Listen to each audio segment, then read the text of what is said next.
I'm an observer. I like to watch people and see how they interact with the world around them.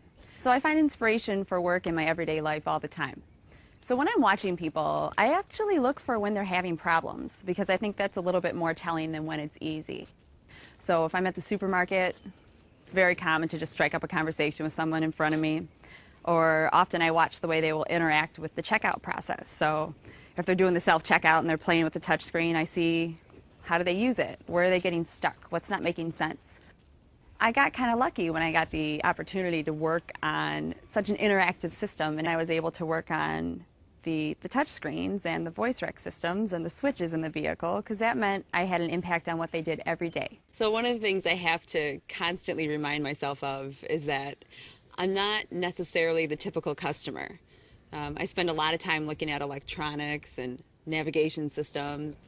So I look at that, I figure out what trends, what are people saying, what's important to them.